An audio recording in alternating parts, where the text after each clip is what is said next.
राधा वल्लभ श्री हरिवंश दोस्तों, स्वागत है आपका हमारे चैनल पर।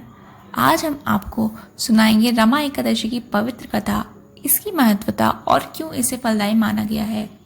इस साल इसका व्रत 17 अक्टूबर को रखा जाएगा और इसका पारायण 18 अक्टूबर को सुबह 5:40 से 7:58 के बीच करना शुभ है। इस दौरान फलाहार, दान, पुण्य व शुभ कर्म करना विशेष लाभकारी होगा। रमा एकादशी का व्रत रखने से जीवन में शांति, सुख और संपन्नता आती है, पाप नष्ट होते हैं और मोक्ष की प्राप्ति होती है। भगवान विष्णु और माता लक्ष्मी दोनों के आशीर्वाद से दोहरा पुण्य मिलता है। इतना फल कि यह व्रत अश्वमेध यज्ञ या राजसूय यज्ञ के बराबर बताया गया है। यदि शांत चित्त, श्रद्धा और प्रेम से व्रत किया जाए तो मनोकामनाएं अवश्य पूर्ण होती है और परिवार में सुख समृद्धि का वास होता है। तो चलिए अब सुनते हैं रमा एकादशी की कथा। धर्मराज युधिष्ठिर कहने लगे कि हे भगवान, कार्तिक कृष्ण एकादशी का क्या नाम है, इसकी विधि क्या है, इसके करने से क्या फल मिलता है, सो आप विस्तार पूर्वक बताइए। भगवान श्री कृष्ण बोले कि कार्तिक कृष्ण पक्ष की एकादशी का नाम रमा है। ये बड़े बड़े पापों का नाश करने वाली है। इसका महत्व मैं तुम्हें बतलाता हूँ, ध्यान पूर्वक सुनो। हे राजन, प्राचीन काल में मुचकुंद नामक एक राजा था। उसके इंद्र के साथ मित्रता थी, साथ ही यम, कुबेर, वरुण और विभीषण भी उसके मित्र थे। यह राजा बड़ा धर्मात्मा, विष्णु भक्त और न्याय के साथ राज करता था। उस राजा की एक कन्या थी जिसका नाम चंद्रभागा था। उस कन्या का विवाह चंद्रसेन के पुत्र शोभन के साथ हुआ था। एक समय वह शोभन ससुराल आया हुआ था। उन्हीं दिनों जल्द ही पूर्णदायिनी एकादशी, जिसे रमा भी कहते हैं, आने वाली थी। जब व्रत का दिन समीप आया तो चंद्रभागा के मन में अत्यंत सोच उत्पन्न हुआ कि मेरे पति अत्यंत दुर्बल हैं और मेरे पिता की आज्ञा अति कठोर। दशमी को राजा ने ढोल बजवाकर सारे राज्य में यह घोषणा कर दी कि एकादशी को भोजन नहीं करना है। ढोल की घोषणा सुनते ही शोभन को अत्यंत चिंता हुई और अपने पति से कहा कि हे प्रिय, अब क्या करना चाहिए, मैं किसी भी प्रकार भूखा नहीं रह सकता। ऐसा उपाय बतलाओ कि जिससे मेरे प्राण बच सके, अन्यथा मेरे प्राण अवश्य चले जाएंगे। चंद्रभागा कहने लगी, हे स्वामी, मेरे पिता के राज में एकादशी के दिन कोई भी भोजन नहीं करता। हाथी, घोड़ा, ऊंट, बिल्ली, गौ आदि तृण, अन्न, जल आदि ग्रहण नहीं कर सकते।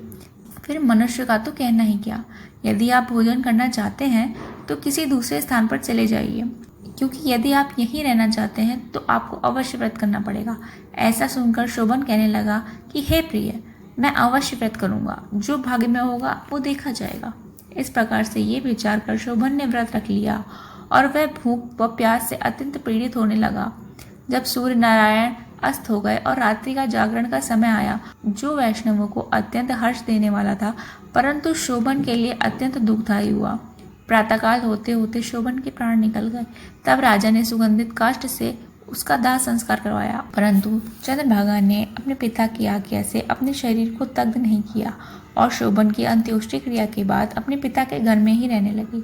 रमा एकादशी के प्रभाव से शोभन को मंदराचल पर्वत पर धन्य धान्य से युक्त तथा शत्रुओं से रहित एक सुंदर देवपुर प्राप्त हुआ। वह अत्यंत सुंदर रत्न और वैद्युर मणि जटित स्वर्ण के खंभों पर निर्मित अनेक प्रकार की स्फटिक मणियों से सुशोभित भवन में बहुमूल्य वस्त्राभूषणों तथा छत्र व चंवर से विभूषित गंधर्व और अप्सराओं से युक्त सिंहासन पर ऐसा शोभान होता था मानो दूसरा इंद्र विराजमान हो। एक समय मुचकुंद नगर में रहने वाले एक सोम शर्मा नामक ब्राह्मण तीर्थ यात्रा करता हुआ घूमता घामता उधर जा निकला और उसने शोभन को पहचान कर यह तो राजा का जमाई है, उसके निकट गया। शोभन ने उसे पहचान कर अपने आसन से उठकर अपने पास आया और प्रणाम आदि करके कुशल प्रश्न किया। ब्राह्मण ने कहा कि राजा मुचकुंद और आपकी पत्नी कुशल से हैं, नगर में भी सब प्रकार से कुशल है, परंतु हे राजन, हमें आश्चर्य हो रहा है। आप अपना वृतांत कहिए कि ऐसा सुंदर नगर जो न कभी देखा न सुना, आपको कैसे प्राप्त हुआ। तब शोभन बोला कि कार्तिक कृष्ण की रमा एकादशी का व्रत करने से मुझे यह नगर प्राप्त हुआ है, परंतु यह अस्थिर है। यह स्थिर हो जाए ऐसा कुछ उपाय कीजिए। ब्राह्मण कहने लगा, हे राजन, यह स्थिर क्यों नहीं है और कैसे स्थिर हो सकता है, आप बताइए, फिर मैं अवश्य में वह उपाय करूंगा। मेरी इस बात को आप मिथ्या न समझिए। शोभन ने कहा कि मैंने इस व्रत को श्रद्धा रहित होकर किया है, अतः यह सब कुछ अस्थिर है। यदि आप मुचुकुंद की कन्या चंद्रभागा को यह सब वृतांत कहें तो ये स्थिर हो सकता है। ऐसा सुनकर उस श्रेष्ठ ब्राह्मण ने अपने नगर लौटकर चंद्रभागा से सब वृतांत कह सुनाया। ब्राह्मण के वचन सुनकर चंद्रभागा बड़ी प्रसन्नता से ब्राह्मण से कहने लगी कि हे ब्राह्मण, ये सब बातें आपने प्रत्यक्ष देखी हैं या स्वप्न की बात कर रहे हैं? ब्राह्मण कहने लगा कि हे पुत्री, मैंने महावन में तुम्हारे पति को प्रत्यक्ष देखा है। साथ ही किसी से विजय ना हो ऐसा देवताओं के नगर के समान उनका नगर भी देखा है। उन्होंने यह कहा कि यह स्थिर नहीं है, जिस प्रकार वह स्थिर रह सके 100 उपाय करना चाहिए। चंद्रभागा कहने लगी, हे विप्र, तुम मुझे वहां ले चलो। मुझे पतिदेव के दर्शन की तीव्र लालसा है। मैं अपने किए हुए पुण्य से उस नगर को स्थिर बना दूंगी। आप ऐसा कार्य कीजिए जिससे उनका हमारा संयोग हो, क्योंकि वियोगी को मिला देना महान पुण्य है। सोमचर्मा ये बात सुनकर चंद्रभागा को लेकर मंदराचल पर्वत के समीप वामदेव ऋषि के आश्रम पर गया। वामदेव जी ने सारी बात सुनकर वेद मंत्रों के उच्चारण से चंद्रभागा का अभिषेक कर दिया। तब ऋषि के मंत्र के प्रभाव और एकादशी के व्रत से चंद्रभागा का शरीर दिव्य हो गया और वह दिव्य गति को प्राप्त हुई।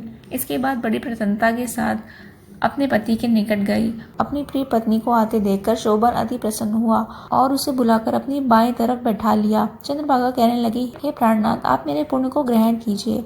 अपने पिता के घर जब मैं 8 वर्ष की थी तब से विधि पूर्वक एकादशी के व्रत को श्रद्धा पूर्वक करती आ रही हूँ। इस पुण्य के प्रताप से आपका नगर स्थिर हो जाएगा तथा समस्त कर्मों से युक्त होकर प्रलय के अंत तक रहेगा। इस प्रकार चंद्रभागा ने दिव्य आभूषणों और वस्त्रों से सुसज्जित होकर अपने पति के साथ आनंद पूर्वक रहने लगी। हे राजन, ये मैंने रमा एकादशी का महत्व कहा है। जो मनुष्य इस व्रत को करते हैं उनके ब्रह्म हत्या आदि समस्त पाप नष्ट हो जाते हैं। कृष्ण पक्ष और शुक्ल पक्ष दोनों की एकादशियां समान हैं। इनमें कोई भेदभाव नहीं है, दोनों समान फल देती हैं। जो मनुष्य इसकी महत्वता को पढ़ते अथवा सुनते हैं वह समस्त पापों से छूटकर विष्णु लोक को प्राप्त होते हैं। एकादशी की कथा समाप्त हुई। वीडियो अच्छी लगी हो तो लाइक और सब्सक्राइब कर दीजिएगा।